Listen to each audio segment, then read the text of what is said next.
Segunda de Pedro capítulo 2, empezando en el versículo 20. Ciertamente, si habiéndose ellos escapado de las contaminaciones del mundo por el conocimiento del Señor y Salvador Jesucristo, enredándose otra vez en ellas son vencidos, su postrer estado viene a ser peor que el primero. Porque mejor les hubiera sido no haber conocido el camino de la justicia, que después de haberlo conocido, volverse atrás del santo mandamiento que les fue dado. Pues le ha acontecido lo del verdadero proverbio: el perro vuelve a su vómito y la puerca lavada a revolcarse en el cieno. El versículo 20 dice: ciertamente, si habiéndose ellos escapado de las contaminaciones del mundo por el conocimiento del Señor y Salvador Jesucristo. O sea, aquí está una persona que ha estado viviendo en pecado y de pronto se libera. Escucha acerca de Jesús y dice: esa es la manera de vivir. Empieza una nueva página en su vida, pero, como lo vamos a ver, nunca recibe una nueva vida. Han escapado de la contaminación del mundo, pero no dicen que son salvos, no dicen que están rumbo al cielo. Han escapado de la contaminación del mundo por el conocimiento de nuestro Señor y Salvador Jesucristo. En otras palabras, han escuchado el Evangelio, saben acerca del Señor Jesucristo, pero se han vuelto a enredar en las cosas del mundo. Detengámonos un instante en la palabra enredar. Literalmente significa tejer algo siguiendo un patrón.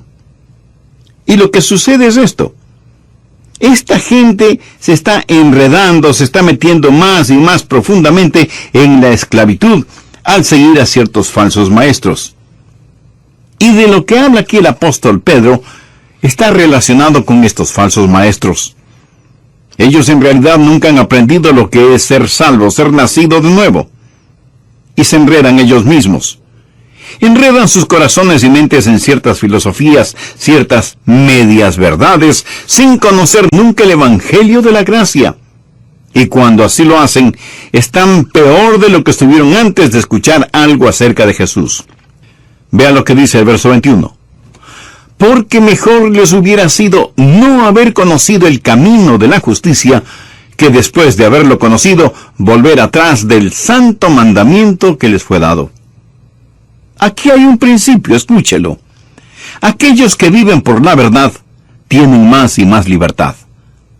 Los que no viven por la verdad, los que viven por la mentira, experimentan más y más esclavitud. El reformar sin transformar conduce a una gran degradación y finalmente a la condenación. Es mucho mejor para usted no saber el camino de la verdad que reformar su vida sin haber conocido al Señor Jesucristo. Y el ejemplo clásico es el de Judas. Jesús dijo, refiriéndose a Judas, que mejor le hubiera sido no haber nacido. Judas escuchó la verdad. Judas reformó su vida. Judas fue discípulo del Señor Jesús. Judas escapó de la contaminación del mundo por un rato. Pero su postrer estado vino a ser peor que el primero. No sin razón Jesús dijo que a Judas le hubiera sido mejor no haber nacido. Alguien podrá decirme, bueno, pastor, si yo creo lo que está predicando, si creo en la eterna seguridad, entonces yo puedo ser salvo y seguir pecando todo lo que quiera, porque ya no tengo que preocuparme. Ya tengo mi pasaporte al cielo, y como nunca puedo perder mi salvación, entonces me voy a divertir a lo grande. Mi amigo, parece que usted quiere tener lo peor de este mundo y lo mejor del otro. Escúcheme. Yo puedo pecar todo lo que quiera. ¿Sabía eso? Yo puedo pecar todo lo que quiera, pero no quiero hacerlo. No quiero pecar. Nada me haría más feliz que el saber que no pecaré nunca más. Si hubiera algún tipo de documento que diga que será imposible para mí el pecar, lo firmaría sin pensarlo dos veces. Yo no quiero pecar. Y si usted cree que la seguridad eterna es una licencia para seguir pecando, ¿sabe cuál es su problema? Usted probablemente necesita ser salvo. Necesita que lo que usted quiere hacer sea modificado. Es más, usted necesita un querer hacer completamente nuevo. Usted necesita nacer de nuevo. Esta gente a la cual Pedro está hablando estaba reformada, pero nunca había sido regenerada. Y el apóstol da dos ejemplos clásicos en caso de que alguien piense que él está hablando de alguien que fue salvo y que perdió su salvación. Y los ejemplos que él da son absolutamente claros. El ejemplo número 1 es el del perro, y el segundo ejemplo es el de la puerca. Ahora quiero que entienda lo siguiente en forma absoluta. Dios nunca llama a ninguno de sus hijos perros o puercos. ¿Lo entiende? Ovejas sí, pero nunca perros o puercos. El ejemplo es el del perro que vomita y vuelve a comer lo vomitado. Y si usted dice, pastor, eso es repugnante, permítame informarle que Pedro quería que fuera repugnante. Por eso utilizó esa ilustración. Es una ilustración que la dio Pedro, no yo. Creo que soy un poco más cauto como para dar una ilustración de ese tipo. Ahora, el perro pudo haberse sentido mejor después de comer su propio vómito, pero seguía siendo un perro. No había experimentado ningún cambio. Ese perro hizo lo que todos los perros hacen, volver a su propio vómito. La segunda ilustración que Pedro utiliza tiene que ver con un puerco, cerdo, cochino, marrano o como le llamen en su país. La Biblia habla de una puerca. Pedro aquí se vuelve un maestro clásico. El perro se siente mejor, el puerco luce mejor, pero ninguno de los dos ha cambiado en nada. Dios nunca llama a ninguno de sus hijos un perro o un puerco, porque ninguno de los dos ha sido esencial o eternamente cambiado.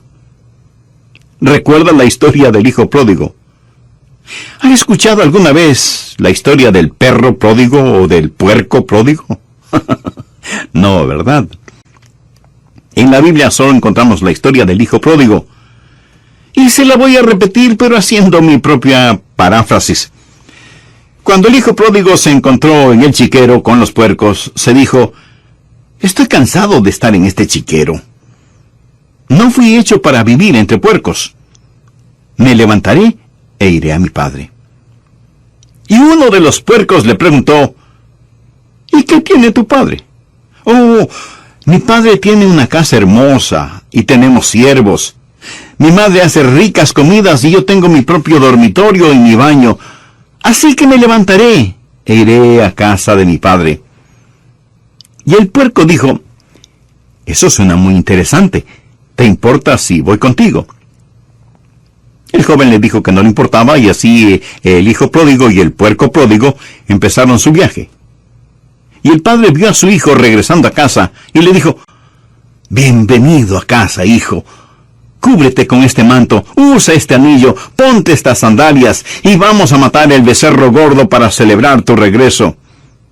Papá, un amigo vino conmigo. Es un puerco y quiere vivir en nuestra casa. Hijo, no hay ningún problema, tráelo.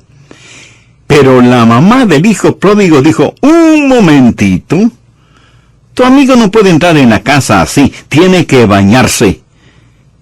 Y el puerco preguntó, ¿y qué es eso? Pues que tienes que bañarte y sacarte toda esa suciedad.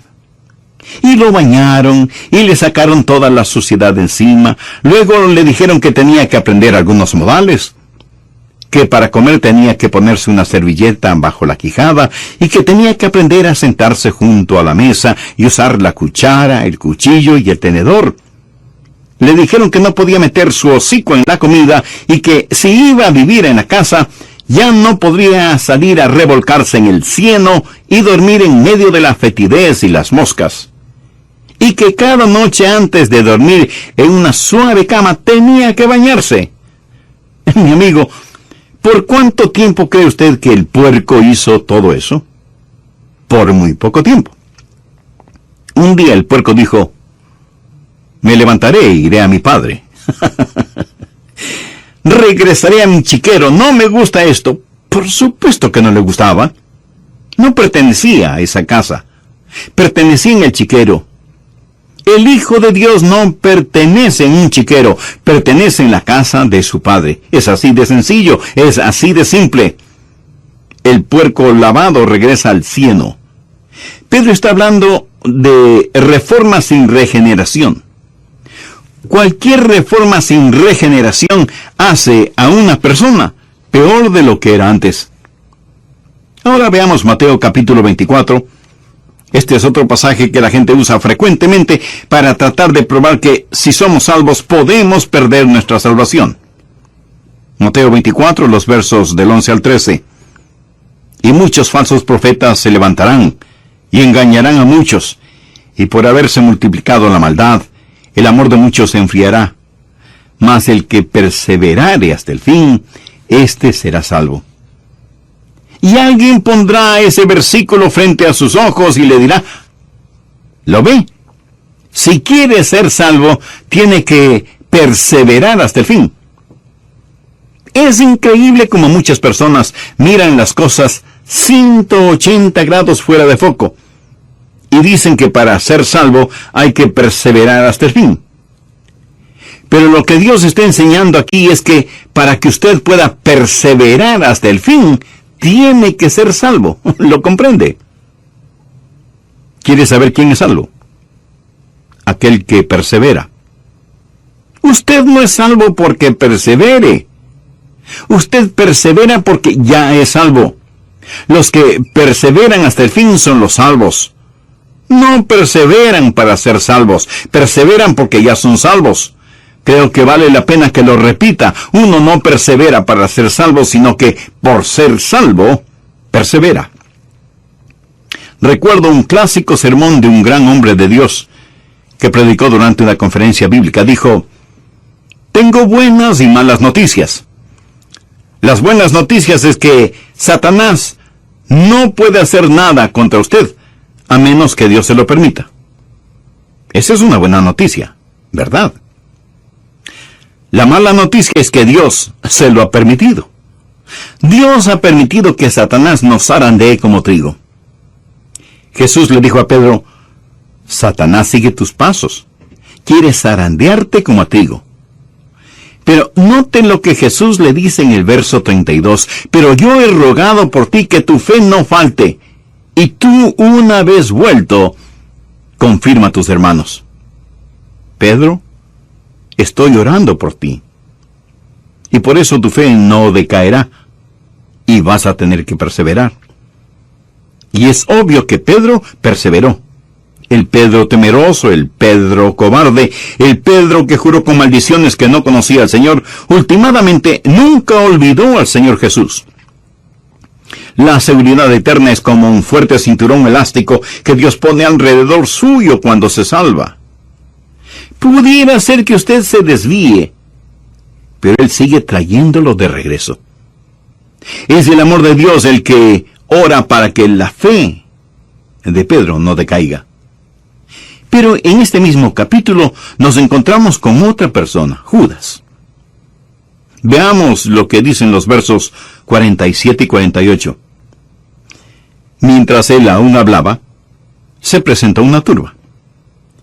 Y el que se llamaba Judas, uno de los 12, iba al frente de ellos, y se acercó hasta Jesús para besarle.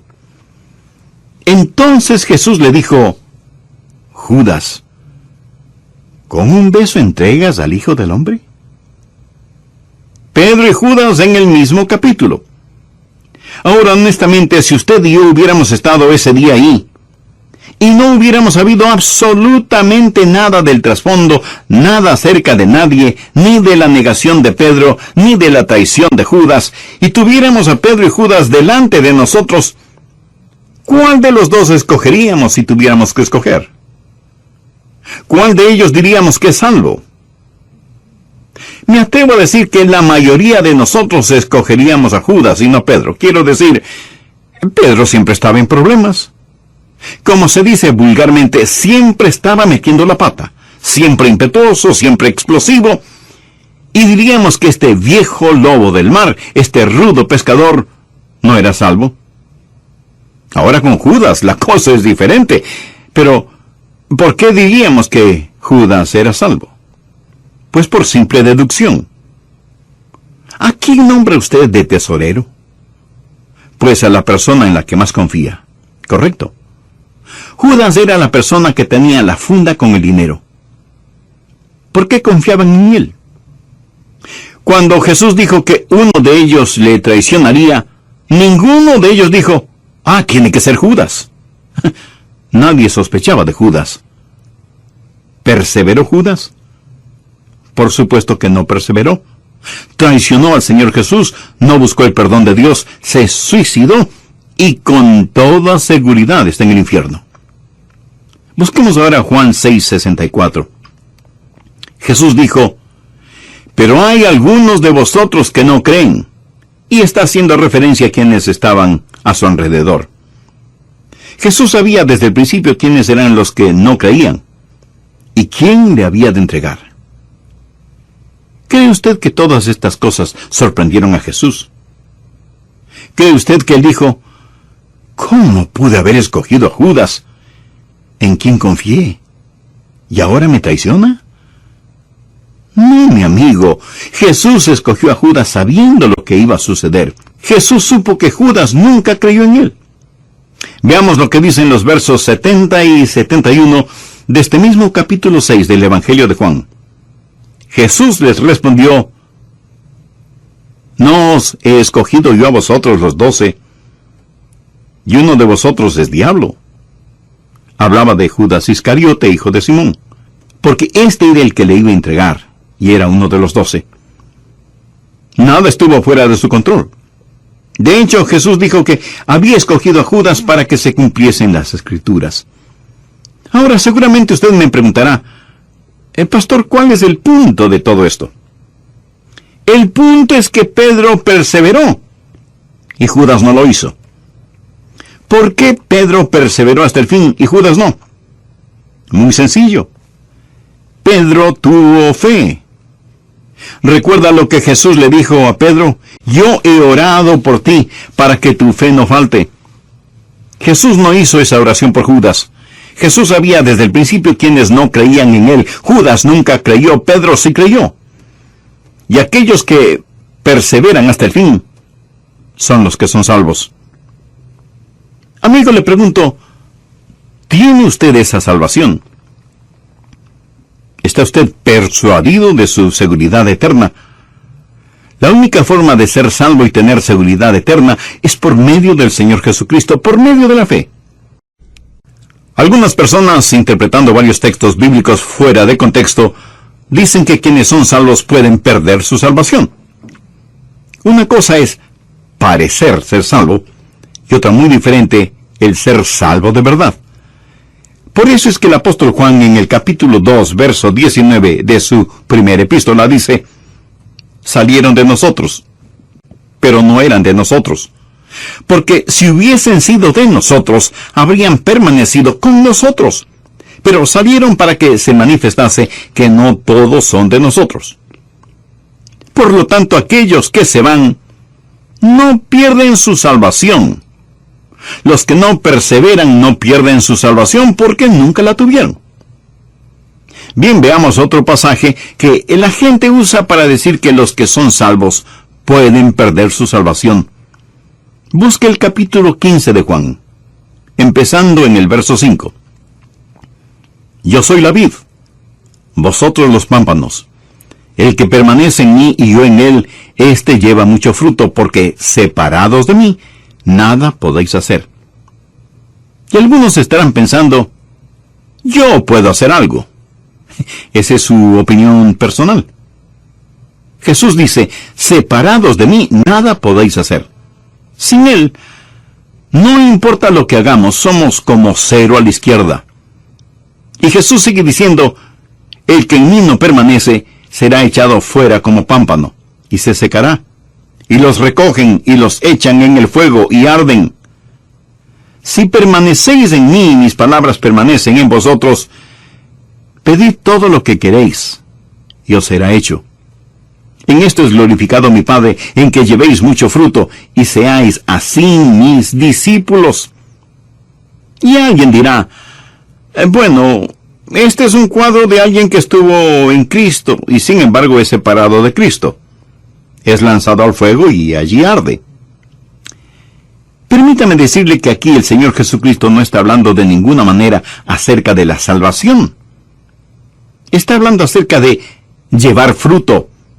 Y está usando una ilustración, una metáfora. Debemos permanecer en el Señor Jesús si queremos dar mucho fruto. En un viñedo, el viñador poda las plantas, quita todo lo que no va a producir fruto. ¿Qué hace con todas las ramas que fueron podadas? No es buena madera como para tallarla. No se puede usar en la chimenea porque no hace un buen fuego. Lo único que se puede hacer es quemarlas. Lo que el Señor Jesús está diciendo es esto: si no permanecen en mí, son buenos para nada. ¿Qué le parece? Buenos para nada. ¿Es usted un cristiano bueno para nada? Escuche, Él no está hablando ni del cielo, ni del infierno, ni de la salvación. Está hablando acerca de llevar fruto. Es lo mismo que el apóstol dijo: no quiero ser un inútil, una persona buena para nada. Nunca trate de sacar su teología de una metáfora, de una ilustración. Usted aprende su teología de las epístolas, no de las ilustraciones, parábolas o metáforas. De estas usted aprende maravillosas y prácticas verdades. Si como creyentes vamos a dar frutos, necesitamos permanecer en el Señor Jesucristo. Veamos algo más en Hebreos capítulo 6. He dejado esto para lo último porque esto es lo que mucha gente usa para realmente probar que de alguna manera podemos perder nuestra salvación. En esta porción, el autor de Hebreos está hablando de una imposibilidad. Dice que hay algo que es imposible. Hebreos 6, desde el verso 4. Porque es imposible que los que una vez fueron iluminados y gustaron del don celestial, y fueron hechos partícipes del Espíritu Santo, y asimismo gustaron de la buena palabra de Dios y los poderes del siglo venidero, y recayeron, sean otra vez renovados para arrepentimiento, crucificando de nuevo para sí mismos al Hijo de Dios y exponiéndole al vituperio. Y de inmediato da una ilustración. Porque la tierra que bebe la lluvia que muchas veces cae sobre ella, y produce hierba provechosa a aquellos por los cuales es labrada, recibe bendición de Dios. Pero la que produce espinos y abrojos es reprobada, está próxima a ser maldecida, y su fin es el ser quemada. Pero en cuanto a vosotros, oh amados, estamos persuadidos de cosas mejores que pertenecen a la salvación, aunque hablamos así. Volvamos al versículo 4. Algo es imposible. Dice que es imposible para cierta clase de personas, si es que hacen algo incorrecto, el ser renovadas para arrepentimiento. Ahora quiero decirle que si usted usa esta porción de Hebreos para probar que una persona puede perder su salvación, para usted puede que pruebe demasiado. Pero en realidad, ¿qué prueba? Prueba que usted una vez fue salvo y perdió su salvación. Si esa es la forma en que usa ese versículo. Pero también prueba que usted nunca podrá volver a ser salvo. Si cayeron, es imposible que sean renovados para arrepentimiento. Así que si usted no cree en que una vez salvo, siempre salvo, tiene que creer que 2 veces perdido, para siempre perdido. ¿Entiende de lo que estamos estudiando? Si usted utiliza este versículo de esa manera, tratando de probar que una persona salvada puede perder su salvación, si eso es lo que trata de probar, entonces siga adelante y sea honesto. Y dígales que una vez que pierden su salvación, nunca jamás podrán volver a ser salvos. Porque es imposible el ser renovados para arrepentimiento. Entonces, ¿de qué está hablando aquí? No está hablando de personas que han sido salvadas. Y si usted me pregunta, pastor, ¿cómo sabe que no está hablando de personas que han sido salvas?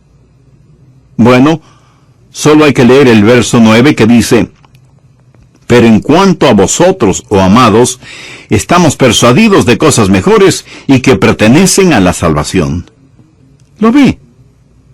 No está hablando aquí de gente salvada, está hablando de personas que vienen hasta el mismo umbral de la salvación y se regresan. Es imposible para estas personas el tener tratos serios con Dios. Gente que conoce la verdad y rechazan la verdad con ojos completamente abiertos. Es imposible traerlas a arrepentimiento. Han cometido el pecado imperdonable. Mírelas. Una vez fueron iluminadas con la palabra de Dios. Mucha gente ha escuchado nuestros programas radiales y han sido iluminadas. Han saboreado el don espiritual, han sido hechas partícipes del Espíritu Santo, han gustado de la palabra de Dios y de los poderes del siglo venidero, han probado todo eso, pero se han apartado. No estamos hablando de una persona que peca por ignorancia, ni de una persona que peca porque no tiene entendimiento. Hablamos de una persona que con todo entendimiento y sabiendo muy bien lo que hace, dice, no quiero a Jesús en mi vida. Permítame ilustrar este punto. Supongamos que usted va de compras al supermercado y ahí junto a los productos lácteos, en una mesita hay un plato con pedacitos de queso. Usted toma un pedacito de queso y lo saborea. Es un queso sabrosísimo. Así que pide 2 libras de ese queso. Termina de hacer sus compras y va a la caja a pagar. Hasta aquí ninguna novedad. Pero cuando la cajera registra el precio del queso, usted no puede creer que sea un queso tan caro. Y usted dice que no está dispuesto a pagar tanto por un simple queso. Y ella le informa que es un queso muy raro, importado, y que ella pensaba que usted lo quería. De otra forma, no lo hubiera pedido. Y usted le dice que efectivamente lo quería, pero no sabía que era tan caro, y que no estaba dispuesto a pagar tanto, por muy raro e importado que fuera el queso. Y no lo compra. Bien, aquí está un individuo que probó ese queso raro y delicioso, lo saboreó en su boca con todas sus glándulas gustativas, sabe que nunca antes había saboreado algo tan exquisito, pero no está dispuesto a pagar lo que vale, y lo deja. Lo rechaza voluntariamente sabiendo muy bien lo que hace, y ese es su privilegio. Nadie le obliga a comprarlo, pero recuerde, tampoco nadie le obligó a probarlo. Ahora en Hebreos encontramos una ilustración, y me fascinan las ilustraciones de la Biblia que lo aclaran todo. Leamos nuevamente Hebreos 6, los versos 7 y 8. Porque la tierra que vive la lluvia que muchas veces cae sobre ella, y produce hierba provechosa a aquellos por los cuales es labrada, recibe bendición de Dios. Pero la que produce espinos y abrojos es reprobada, está próxima a ser maldecida, y su fin es el ser quemada. Bien, ahora vamos a usar nuestra imaginación santificada. Suponga un lote de terreno sembrado con una clase de semilla, y al otro lado, otro lote de terreno con otra clase de semilla. Los 2 lotes están separados por una cerca. La lluvia cae sobre ambos lotes. Recuerde que Dios hace que llueva sobre justos e injustos. Y el sol también se derrama sobre ambos lotes. Y los 2 lotes de terreno reciben las caricias de la brisa, tanto como la impetuosidad de los vientos. El un terreno comienza a producir magníficos frutos, pero el otro terreno solo produce espinas y abrojos. La misma tierra, la misma lluvia, el mismo sol, los mismos vientos, pero hay una gran diferencia en lo que producen ambos terrenos. ¿Cuál es la diferencia? La semilla. En un lado, magníficos frutos. En el otro lado, cardos y espinas. Bien, de inmediato usted me preguntará, pastor, ¿y cuál es la aplicación? Escuche con atención. Los miles de oyentes de este programa dirán sí a Jesús.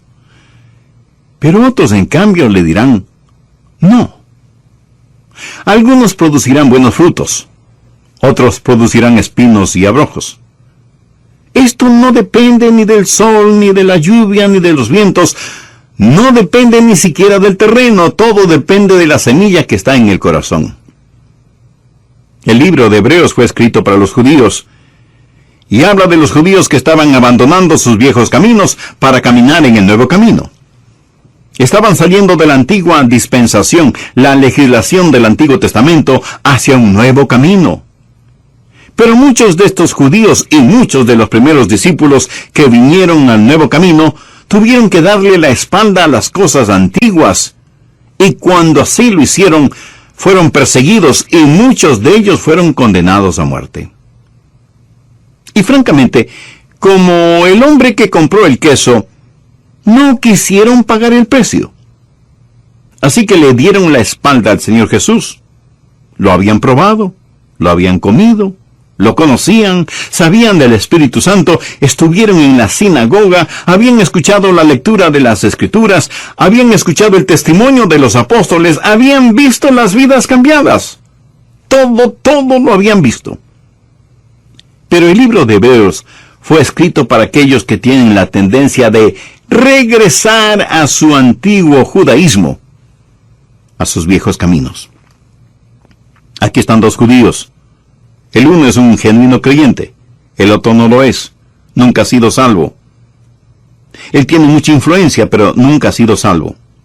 Y alguien con autoridad viene y les dice, veo que son seguidores de Jesús de Nazaret, ¿es cierto? Y ambos hombres contestan que sí. Y les dice, quiero que sepan que si persisten en seguir a Jesús, encontrarán la muerte. ¿Lo entienden? Y el verdadero creyente responde, estoy listo a morir. Si usted lee el capítulo 11 de Hebreos, sabrá que en verdad muchos creyentes fueron asesinados. Si tengo que morir violentamente, pues moriré. Pero jamás negaré a mi Señor Jesucristo. El otro hombre contestó, mire, esto es solo religión después de todo.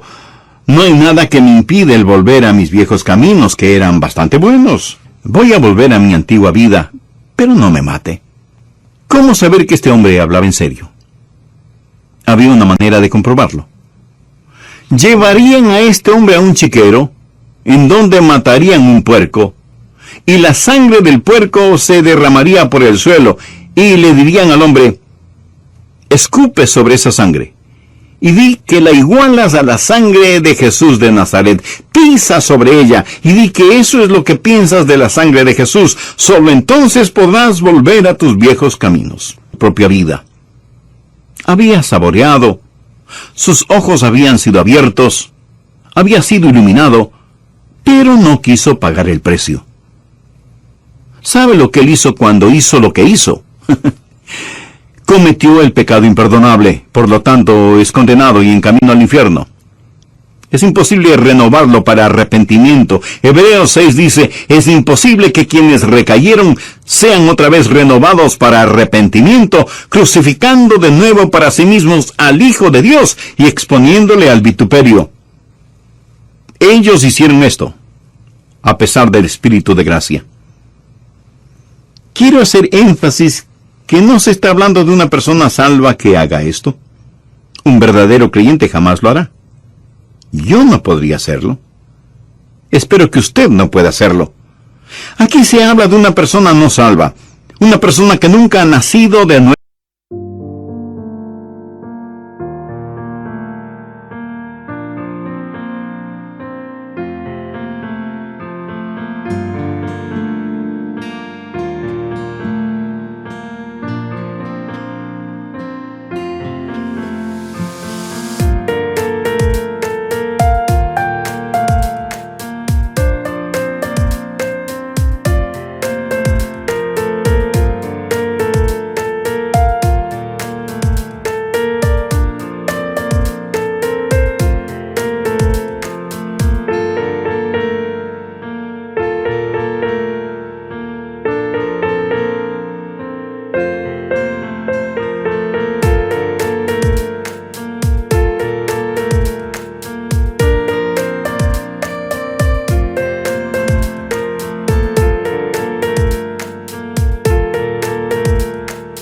nuevo.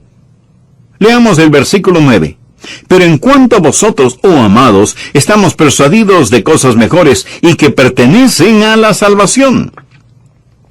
El capítulo 6 de Hebreos, en mi opinión, no habla de una persona salva que se pierde. Si es eso lo que usted entiende, otra vez quiero decirle, sea honesto. Si usted no cree que una vez salvo, siempre salvo, de acuerdo a este versículo, entonces tiene que creer que 2 veces perdido, para siempre perdido.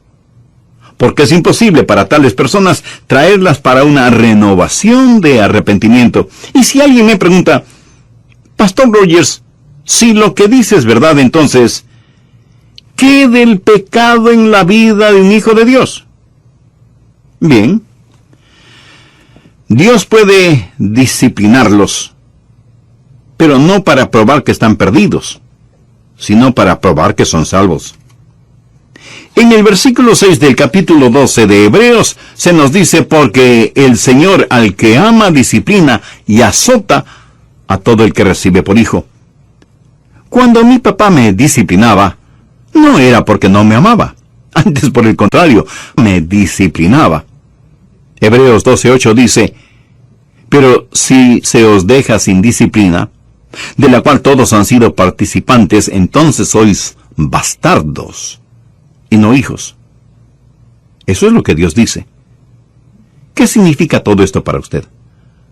Bueno, si usted es un hijo o una hija de Dios, ¿sabe que es salvo o salva? Entonces regocíjese, descanse en el amor de Dios y con genuina gratitud sírvale todos los días de su vida por haberle dado tan maravillosa salvación. Y si usted que me escucha hoy todavía no es salvo, ¿por qué no hace esa importante decisión ahora mismo? Si tiene ese deseo en su corazón,